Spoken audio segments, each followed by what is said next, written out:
CM Siddaramaiah ಅವರು ಮಾತಾಡಿದ್ದಾರೆ. ಹಾಗೆ ಕಾರು ಬ್ಲಾಸ್ಟ್ನಿಂದ ಅಮಾಯಕರ ಪ್ರಾಣ ಹೋಗಿದೆ ಅಂತ ಹೇಳಿದ್ರು. ಜೊತೆಗೆ ಗೃಹ ಸಚಿವ ಅಮಿತ್ ಶಾ ವಿರುದ್ಧ ಕೂಡ ವಾಗ್ದಾಳಿಯನ್ನು ನಡೆಸಿದ್ರು ಸಚಿವ ಪ್ರಿಯಾಂಕ್ ಖರ್ಗೆ. ಸ್ವತಂತ್ರ ಭಾರತದಲ್ಲಿ ಅತ್ಯಂತ ಅಸಮರ್ಥ ಗೃಹ ಮಂತ್ರಿ ಅಂತ ಹೇಳಿದ್ರೆ ಅದು ಅಮಿತ್ ಶಾ ಅಂತ ಹೇಳಿ ಕಿಡಿಕಾರಿದ್ದಾರೆ. ಕಾಂಗ್ರೆಸ್ನ ಕೆಲವು ಮುಖಂಡರುಗಳು ಮಾತಾಡಿದ್ದಾರೆ, ಬನ್ನಿ ನೋಡೋಣ. ಪ್ರತಿ ಬಾಂಬ್ ಬ್ಲಾಸ್ಟ್ಗಳು ಕೂಡ ಚುನಾವಣೆಯ ಸಂದರ್ಭದಲ್ಲೇ ಆಗ್ತವೆ. ಕಾಂಗ್ರೆಸ್ ಅದನ್ನು ಯಾವ ರೀತಿಯಲ್ಲಿ ವಿಶ್ಲೇಷಣೆ ಮಾಡುತ್ತೆ sir as a senior politician? Bomb blast ಆಗಬಾರದು. ಈಗ ನೋಡಿ, ಅಮಾಯಕ ಜನ ಸತ್ತಿದ್ದಾರೆ. ಎಷ್ಟೇ ಜನ ಸತ್ತಿರಲಿ, ಅದು ಜನರು ಪ್ರಾಣ ಕಳ್ಕೊಳ್ಳೋದು ಇದೆಯಲ್ಲ. ಕಾರ್ ಬ್ಲಾಸ್ಟ್ ಕೆಂಪುಕೋಟೆ ಹತ್ರನೇ ಆಗಿದೆ. ಅದು ಆಗಬಾರದು. ಚುನಾವಣಾ ಸಂದರ್ಭದಲ್ಲಿ ಆಗಿರೋದು ಅದಕ್ಕೆ ನೋಡ್ಬೇಕು. ನಾನು ಪ್ರತಿ ಸಲ ಹಾಗೆ ಆಗಿದೆಯಲ್ಲ, ಪುಲ್ವಾಮಾ ಚುನಾವಣೆ ಸಂದರ್ಭದಲ್ಲಿ ಆಯ್ತು. ಅದಕ್ಕೆ ಮಾಹಿತಿ ಇಲ್ಲ, ತನಿಖೆ ಮಾಡಿ ಸತ್ಯಾಂಶ ಹೊರಬೋದು. ಇಲ್ಲ, ನಾನು ಇನ್ನೂ ಅದ್ರ ಬಗ್ಗೆ ತನಿಖೆ ಮಾಡಿಸ್ಬೇಕು. ಭದ್ರತಾ ಫೇಲ್ಯೂರಿಂದ ಆಗಿದೆ. ಈಗ ನಾನು ನಿನ್ನೆ ಹೇಳಿದ್ದೀನಿ, ನನ್ನ ಸಿಂಪತಿ ಸತ್ತವರ ಕುಟುಂಬಗಳ ಜೊತೆನಲ್ಲಿ ಇದೆ ಅಂತ ಹೇಳಿದ್ದೀನಿ. ಈಗ ಸದ್ಯಕ್ಕೆ ಇಷ್ಟೇ ಹೇಳೋದು. ಭದ್ರತಾ ವೈಫಲ್ಯ ಆಗಿದೆಯೇ ಇಲ್ವಾ ಅಂತಕ್ಕಂಥದ್ದನ್ನು ನೋಡ್ಬೇಕು.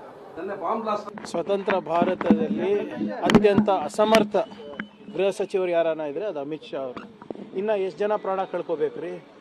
ಡೆಲ್ಲಿ ಆಯಿತು, ಮಣಿಪುರ ಆಯಿತು, ಪುಲ್ವಾಮಾ ಆಯಿತು, ಪಹಲ್ಗಾಮ್ ಆಯಿತು. ಉತ್ತರ ಸಿಕ್ಕಿದ್ಯಾ? 10 ವರ್ಷ ಆಗ್ತಾ ಬರ್ತಾ ಇದೆ.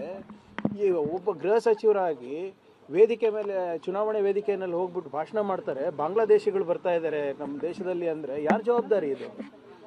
ಇದಕ್ಕೆ ಜವಾಬ್ದಾರಿ ನಾವು ಏನು ವಿರೋಧ ಪಕ್ಷದವರ? ಏನು ಹೊಣೆಗಾರಿಕೆ ಅನ್ನೋದಿಲ್ಲ, ಅಕೌಂಟಬಿಲಿಟಿ ಅನ್ನೋದಿಲ್ಲ.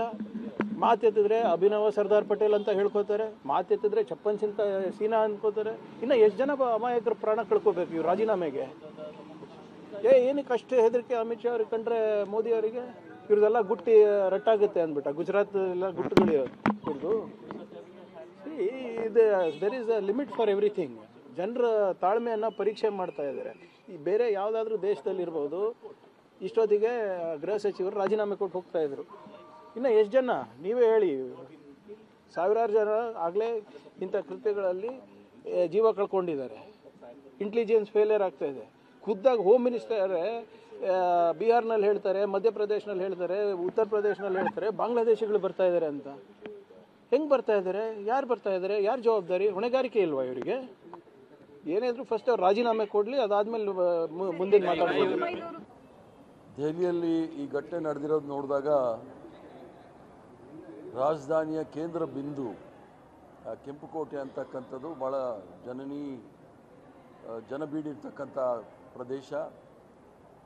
ಅಲ್ಲಾಗಿರ್ತಕ್ಕಂಥದ್ದು ನೋಡಿದಾಗ ಎಲ್ಲೋ ಒಂದು ಕಡೆ ಯಾರು ವಿಫಲರಾಗಿದ್ದಾರೆ ಅನ್ನೋದು ನಾವು ನೋಡಬೇಕಾಗತ್ತೆ.